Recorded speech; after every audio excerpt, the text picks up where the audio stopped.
आपने बाबर से भगवान राम, मर्यादा पुरुषोत्तम राम की जन्मस्थली को छीनने में 550 साल लगाए हैं।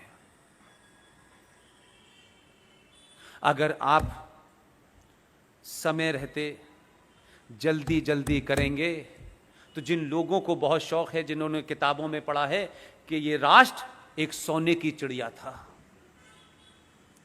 जिस दिन भी ये सनातन की तरफ लौटना शुरू हो जाएगा, ये बहुत सारे बौने जो आपके इस शहर में हकला हकला के बोलते हैं,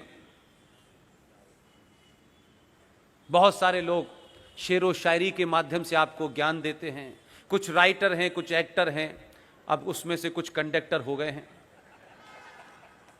अगर इस नरेटिव को आप तोड़ेंगे, जिस दिन भी आपके अंदर अपने इतिहास को, अपने पूर्वजों को लेकर के एक गौरव की भावना पैदा होगी, इंफीरियरिटी कॉम्प्लेक्स और कुंठा में रहने वाले समाज कभी भी जिंदा नहीं रहते। अगर आपके अंदर एक ऐसा भाव पैदा हो जाए कि आपको लगने लगे कि मुझसे दुनिया में कोई सुपीरियर है ही नहीं, मेरे पूर्वज ये थे, क्या कभी आपने अपने घरों के अंदर, आपको पता चल जाए कि आपके परिवार में कोई रानी लक्ष्मीबाई के दरबार में बहुत बड़ा मंत्री था, आप उसकी तस्वीर लगाते हैं कि नहीं लगाते हैं? आपको यह गौरव पैदा होता है कि नहीं पैदा होता?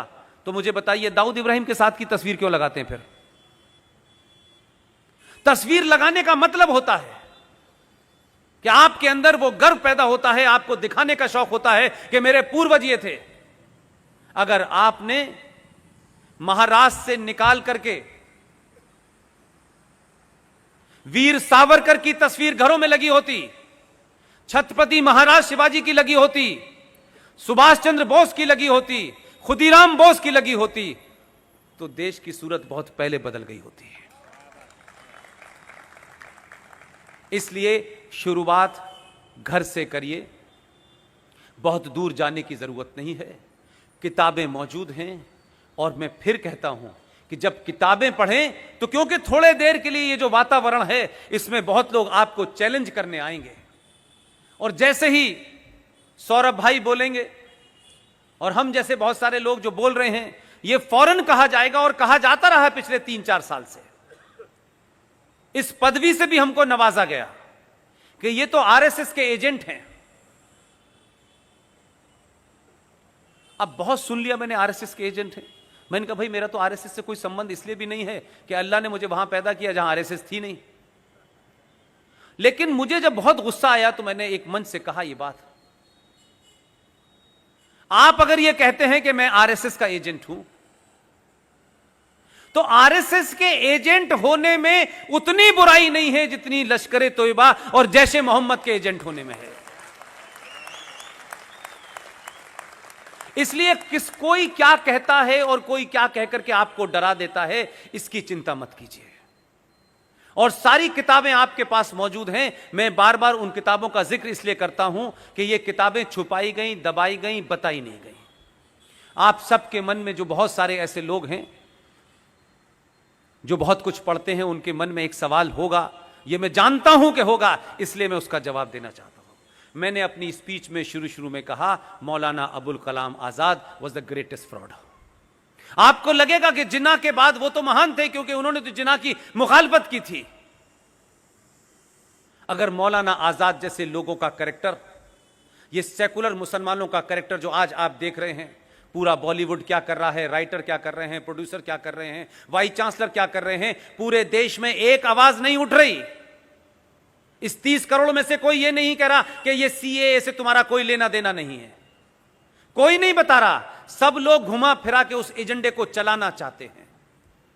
इसलिए मैंने कहा कि कुछ कुछ किताबों का अगर जिक्र होता, कुछ किताबों को बताया जाता, तो आपके सामने सच्चाई आ जाती, और कोई आपको यह काउंटर नहीं कर पाता कि ये राइट विंगर्स ने किताब छाप दी है, आप उनकी किताब से हवाला दे रहे हैं। मैं तो उनके घर में जो बैठे हुए हैं, जो नेहरू जी की कैबिनेट का हिस्सा थे, प्राइम मिनिस्टर ऑफिस में थे, जो इंदिरा गांधी की कैबिनेट का हिस्सा थे, मैंने तो उनकी किताब का रेफरेंस दिया है। वो तो आरएसएस के नहीं थे। ऐसी सारी किताबों के बारे में कहता हूं। एक किताब अभी लेटेस्ट मुझे पता चली है, 1917 में एनी बेसेंट नाम की एक महिला थी, वो इंडियन नेशनल कांग्रेस की अध्यक्ष थी 1917 में।